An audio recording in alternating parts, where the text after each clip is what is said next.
Hello, everybody. It's good to be back with you. It's been too long. I'm not going to let it go this long in between videos before. Again, unless I do. You know, it's never my intention, but sometimes it happens anyway. So this is actually this video is in response to a listener who wrote in, a watcher, whatever, who wrote in and asked that question. And what she wrote in was what she wanted to know: can we control our own thoughts? And it is something that is talked about a great deal.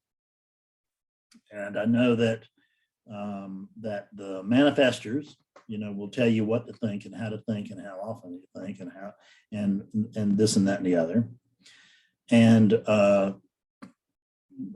that's fine if you want to follow manifesting, fine, but don't look for confirmation of manifesting here because you won't find it.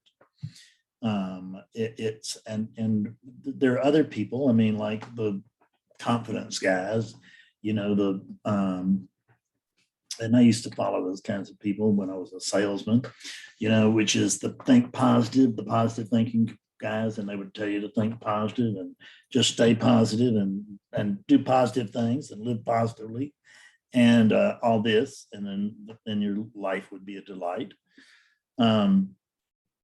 Nobody ever got hurt thinking positively, unless it was, you know, I think I can outrun that car. But I mean, I'm just saying that positive thinking, there's nothing wrong with it, but except for the fact that my real answer on can we control our thoughts or not is, who are you talking about? Because I can't control my thoughts because there's no I here. I mean, there's a sense of being here, and I can say that I have a sense that I am. I have a very strong sense that I am, but the I in that thing is not. When I say I am, I don't mean this. When I say I am, I mean the animating presence that's here. The things that's allowing this body to move and to talk and to hear and to I'm just out of the skillful means clarity session just minutes ago, and I heard myself say in that session that I referred to awakeness as that which allows. Right, and it just slipped out, and I really like that which allows, because it is. It's already allowing. It's already allowing this. It's allowing this to be exactly as it is, which is more than we can do, most of us. So hats off to awakeness, but it is that which allows. It allows this to be as it is anyway.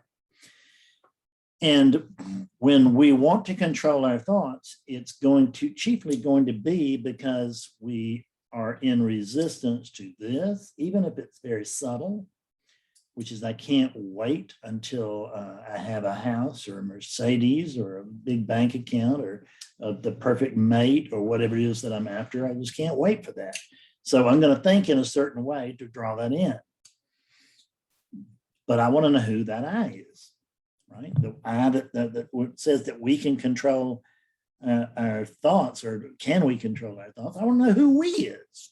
Right, I don't know anything about a we that can control or not control their thoughts. There's no I here, so there's certainly no me here, and there's no we here. Right, there's nobody there either. See that there's a unit watching this program, and it's actually awakeness. Hello, awakeness. Nice to see you. That's watching this program, but it may think it's a unit over there. It may know it's awakeness. Many who watch this will know it's awakeness, but there will be lots and lots of people who watch it that don't know. And the units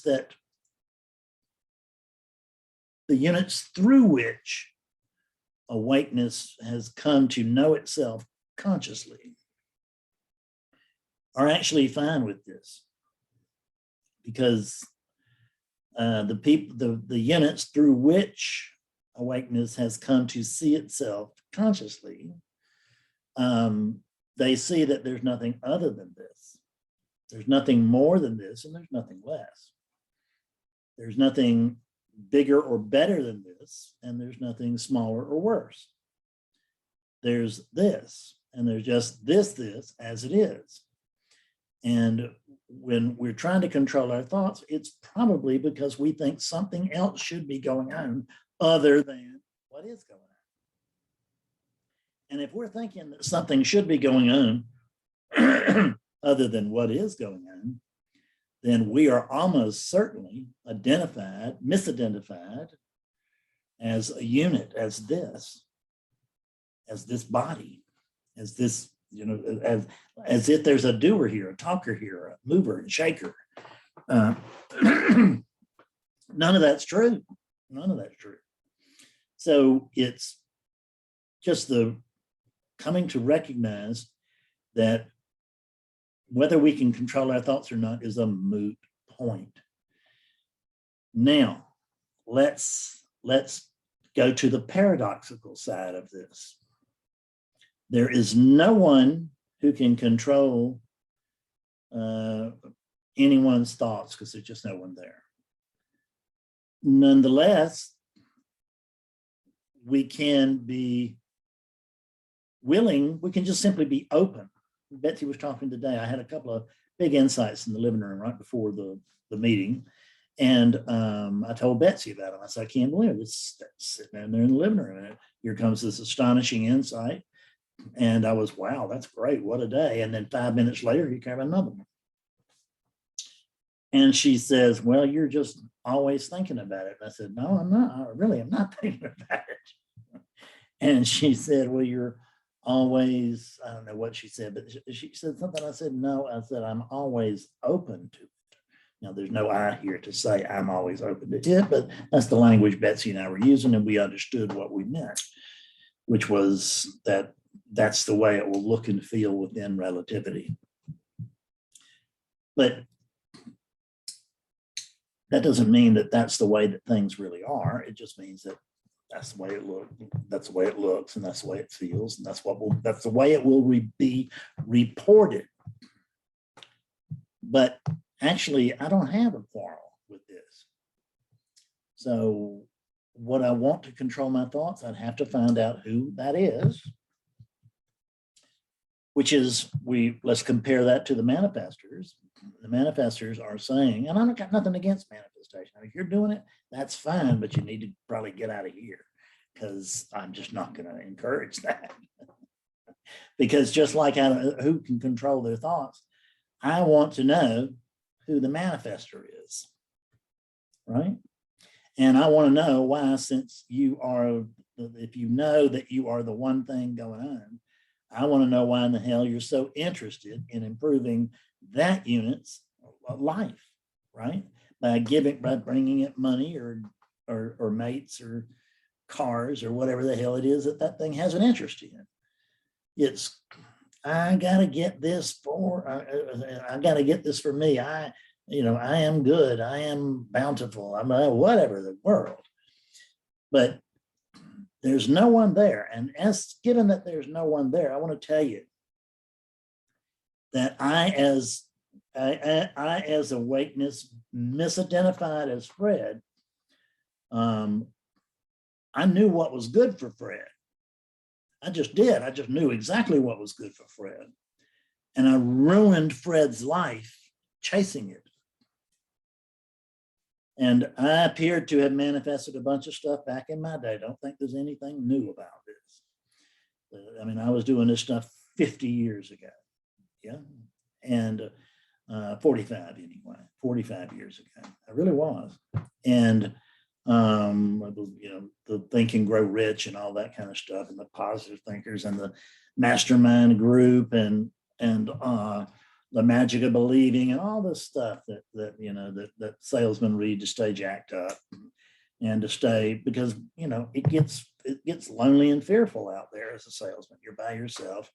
You got people that don't want to see you, this and that and the other, and you got people that nobody wants to see a salesman coming, but everybody needs a salesman when they need one to help them purchase something.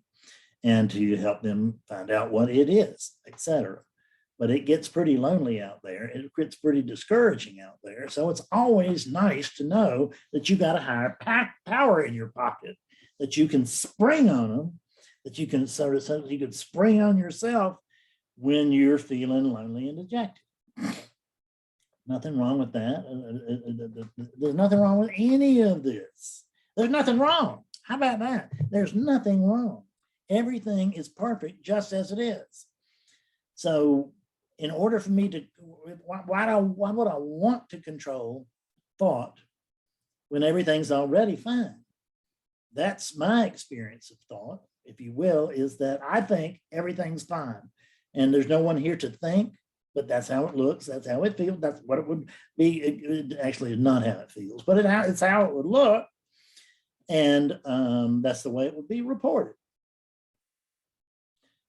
But there's no thinker. And there's no thinker over here, and don't think there's a thinker over there either, because there's not. You know, we come down to there's no doer. Well, I can help you see that, but I can, you know, before we go there, we need to see that there's no thinker, because the doer, the sense of doership arises from the sense of thinkership. And that's what was happening earlier today, was that Betsy brought something up, and she was just saying something. I mean, it's not like, this was a test of her non-dual awakeness or mine, but I just found that I needed to express that clearly, not for her sake, but for mine, because it would help me to be clear enough. So who knows, there might be a third insight out there right around the corner. Hell, I want to be clear enough for that to arrive. I am open to that. Who said that? Nobody. There's no one open but it feels even that awakeness. I am open to that. I am open. I am openness itself. I am that which allows. I am that which allows. I am allowing you to be exactly as you are right now. And let's, if you could control your thoughts, just check to see if you're not barking up the wrong tree there. I mean, if you could control your own thoughts, wouldn't you always think happy thoughts? I mean, I would just think happy thoughts, because happy thoughts are pleasant and sad thoughts are unpleasant, generally. So I would want to have the most pleasant experience on the planet that I could. So I would just think happy thoughts, but I can't just think happy thoughts, because I'm not the thinker. I'm not doing it. Thoughts arise. That's the thing to remember. Thoughts arise. But they're unowned thoughts. No one owns them. They don't arise to anybody. They don't arise for anybody. Thoughts arise. And what happens is, when we allow unquestioned thoughts in our door, so to speak, we will believe them. These units are hooked up to automatically believe thought. It's just the way of Maya. That's the way of Maya. These human beings are hooked up to believe in thought. So if we only have one alternative, if thought arises, we're gonna believe it. That's the default position. So we have to be willing to go beyond that default position. And we have to be willing to question thought as it arises. Questioning something long afterwards, it may be beneficial, and we may learn something from that or something, but it's already, the consequences will already be in place. But if I can notice thought as it arises and question it then my circumstances, my experiences will simply be better, but will be less stressful, less painful, less suffering, because I won't let negative, that's not negative, but I won't let untrue thoughts dominate my life. Yeah. And, except for when I do, but that's not often anymore. But it was a time when it was constant. And then it became a little less constant. Then it became a little less constant than that. And gradually, which is not what I wanted. I wanted everything immediately. I want a big payoff, and I want it now. I want the big score, and I want the one and done. Well, awakening is not about one and done. It just is not. I mean, for most people, it will be there will be some sort of experience. There will be some sort of moment of clarity or whatever. But for most people, it's not going to be, like clouds and thunder and, and God talking directly to us and, and fairies and flowers and all that. It's just not. For most of us, awakening is just coming to see, wow, there's no Fred here. There's no anybody here. Gee, there's only here. And if we get to watching longer than that, as somebody talked about, somebody that woke up in Skillful Means last week, reported this week that he had an experience where everything disappeared for about 40 minutes. Now that's a spiritual experience, but a spiritual experience of that magnitude is only arising to awakeness. It's not arising to an individual. It's awakeness noticing the truth of no thing. But we had another person in there who's also woken up, but his brother woke up without attending Skillful Means. And his brother did it on the cheap, which annoys the hell out of me, you might imagine. But his brother woke up this week and he was saying, well, there's only isness. Yeah, and it sounds like the brother really woke up to me. And he had some other quotes. And the guy obviously had a non-dual awakening. Now the challenge is that awakening going to remain open? Or is that awakening going to shut down like 99% of the other awakenings? I say 99%, that may be a little high, but it ain't very high. Because most people that have a tremendous number of people will have a non-dual experience in their life. There will be, as a woman in Skillful Means today, she said that, that she had an experience, I don't remember when it was, a couple of years ago maybe, and that, and I asked her, was there any doubt during that experience, was there any doubt whatsoever as to what was that what you were experiencing was true, and what was happening was truth? And she said none whatsoever. And that's the telltale sign of awakening, is that there's no doubt whatsoever, and that there is just absolute conviction during the experience, and confusion sets in after the conviction is blown away by the challenges of relativity. Boop. So true conviction is when there is that absolute knowledge without there being a spiritual experience, without there just being this experience. But I mean, when we talk about spiritual experience, I can't find that unspiritual experience. I can't find anything unspiritual, because there's nothing but spirit. There's nothing but awakeness. And you're not awake. You're not failing to be awake. You've never been awake. I've never been awake. There's an I, meaning the unit, the I am awakeness itself. I am awakeness itself. And if you've had a non-dual experience, that was not that character. It was not Bob or Tom or Carol coming to see the truth. It was awakeness coming to see that there was nobody home. The clarity doesn't arise to a Fred, or Kimberly was who I'm thinking about right now. It doesn't arise to a Fred or a Kimberly. It arises only in the absence of Fred and Kimberly. So when you think that you have just had a big awakening of what's happening, and that oh my God, I had an awakening and I can't believe it, and then I lost it, I'm trying to get it back. You think that unit had an awakening, but it did not. What happened, there's no way, because it doesn't have the potential to. The unit never wakes up, the character never wakes up. We hear this. And it's true. That's why we hear it. And because you cannot wake up to what you already are. All you can do is notice it because you're already awake. Everybody listening to this, you're already awake. I swear to God, you're already awake. You don't know it yet.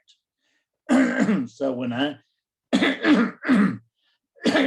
when I talk about the fact that I woke somebody up or something, it's just words. The truth is that I am a facilitator that helps awakeness notice itself through a given unit. But that's what it is. I help you notice yourself. And I don't help Bob or Carol notice themselves. I help awakeness. So Bobness and Carolness will never get what they came for. Well, they will get more, but they will also get less because they will not be made special by a non-dual awakening. What will happen is they will see, my God, I'm as ordinary as a bump on a log. Yeah, and that's the truth. But this Maya, my God, this is the extraordinary ordinary. And my experience of this ordinary world is extraordinary. When I say I mean awakeness through the Fred unit. The experience that I'm having as a Fred is terrific.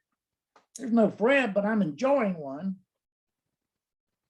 There's a rumor of a Fred, and it connects this body to that rumor. But there's not anything more or deeper than a rumor of Fred. It just isn't one. There's not one talking to you right now. There never has been one. There's not a Fred that has about 300 videos on YouTube. There's not a Fred that has a big teaching. There's Fred Ness over here, and that's what you're actually looking at. You're looking at Fred Ness and you're calling it Fred, but there's no Fred here. This body is conditioning. This body is a bunch of patterns that are working in, sort of synergistically. And as that occurs, there is, as these things reach a certain level of sophistication, I don't know exactly how this works, there arises a thought, and the thought is, man, there's a me here. And the instant that thought arises, the story that has been planted by the parents, positively, I mean, not getting down on anybody, they need to do it. But the story that has been implanted by the parents that you are a Fred, you are a Fred, you are a Fred, will jump right on that naked identification, and it will immediately become, oh, I see. I am distinct. There's a me here, and that me here is a Fred. I see. I've been set up for it. I've been trained for it. I've been trained for it by way of comparison. Fred wall, Fred lamp, Fred computer, the Fred's computer, Fred's room. The story just goes wild, right? And it's a story about a unit, and we're acting as if that unit is self-operative, and it's not. It doesn't have any personal agency. So can we complain? Can we control our thoughts? Well, in the absence of personal agency, I would have to say no. But there is something that is as important as controlling thoughts, and it looks to me that we can do it. Now, when I explain this to you, that it appears that we can do it, all the deep doo-doo non-dualists are going to leave or complain or put up bad YouTubes or put up bad comments on YouTube. You can put them up there, but I ain't going to publish them. So they'll never see the light of day. So knock yourself out, but it ain't going to get on the air. You're not going to diss me on my website, right? You can let me know what you think if I'm going to read it, but I'm not going to pay any attention to it if it's doesn't line up with the truth. And what the hell was I talking about before I ran over with that? God, you see what it does? It stops. It stops. And now Fred is left on the scene, and there is no Fred, but Fred Ness is left here without the guidance that comes through this voice. And this Fred thinks it's pretty smart and pretty helpful. It is neither. Don't let it run your life. It ran the hell out of mine, and it just beat it to nothing. So it's not like there is a font of wisdom that knows everything over here. There is an emptiness that allows for everything as it is, but I don't know what that everything is, and I don't know what it is, what the great allower is either. I don't know what I am. And I really do not know what I am. And by that, I mean, I now can tell you what I'm not. That I'm clear on. And that's what I can teach you. And if you listen to these videos, you come to thoughts on whatever. It's just a matter of helping you see what's untrue. I can't speak the truth any more than any other teacher can. And if you look at most of the teachings, they're not telling you the truth. They're telling you their version of the truth. And what I'm talking about here, it's as close as I can get to the truth, plus the Fred spin. Don't think this is coming straight from the mouth of God. It's not. Well, it's coming from the mouth of God, but it's coming also through the ear and mouth of Fred. So it is distorted by the time it gets here, and I can't tell you the truth, and the eye can't see itself. But I can tell you that I am that which is prior to consciousness, and your consciousness and my consciousness wants to know what, and it's just, there's only one consciousness. So I'm just I'm moving in and out of relative terms here, relative terms and absolute terms. And I know it's dizzying, but it's the best way for you to learn. How do I know? Because that's just the way it's always been. It's the best way to learn until we have another way. But I can show you what the difference being is that this teaching will not only show you what's not true, it will show you what is true. And that's what I do. I looked at the people today and it was just wonderful. Pop, pop, pop, pop, right? I'm not going to say everybody, but nearly everybody in that session today was awake. They came to see what they really are, and they came to see what they really are via discovering what they really are not.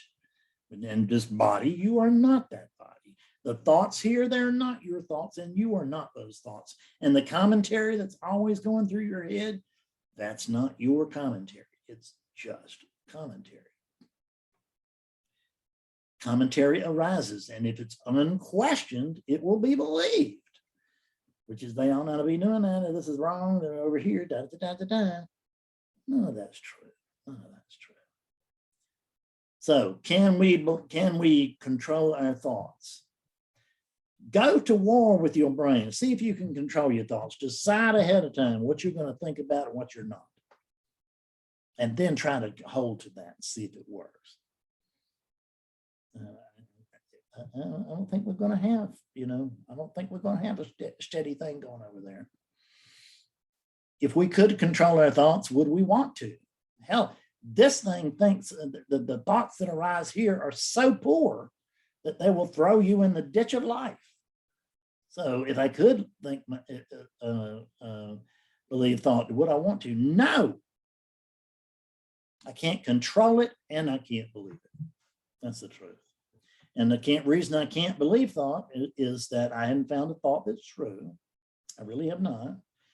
And I can't find a thought that's true because I question thoughts as they arise. And thoughts, most thoughts, if you will watch them, they are built around what is wrong here.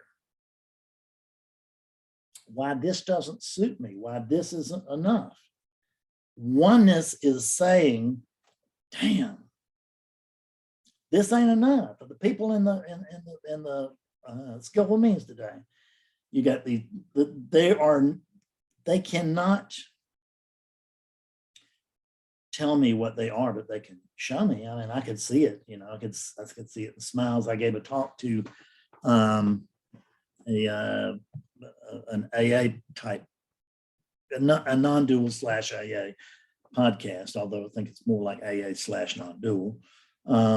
Yesterday, you can find a podcast, and it's on the website if you want to go listen to it. It's I think it's an hour, a little over an hour, hour and 10 minutes, something like that. I'm not telling you to do it. I'm saying if you're interested in finding out about that, about my experiences with alcoholism and addiction, and what do you think seeking is if it's not an addiction? That's an addiction and it's toxic. But the good news is there is sometimes a happy ending with that seeking, whereas there ain't one with alcoholism. There's not a happy ending. There's or drug addiction. There is an ending. There is an ending, and it can be said to be premature, which I notice is not true, but it can be said to be ugly, which that which allows would say is not true. But I would say that from the Fred unit perspective, it's lousy. It's really lousy. So I'm preaching. If I'm preaching, that means I've said all I can say, because we'll be listening to Fred if we go any further. So I'm going to shut this video off, and I'm going to see you again before too long. I thank you. And if you watch this long, reach over there and press the subscribe button, for goodness sake. And then press the little bell beside the subscribe button so that you don't miss any of these. And if you leave me some likes and some comments, that'll be good for this channel. If you're interested in supporting this channel in the easiest way imaginable, it would do some good. So, if it's not out of your way, God almighty, reduce to groveling for likes on a make-believe social media. God almighty. The things we do for relativity, isn't that right? Well, relativity is counts, and I got to earn a living, so here I am. Bye-bye. I love you.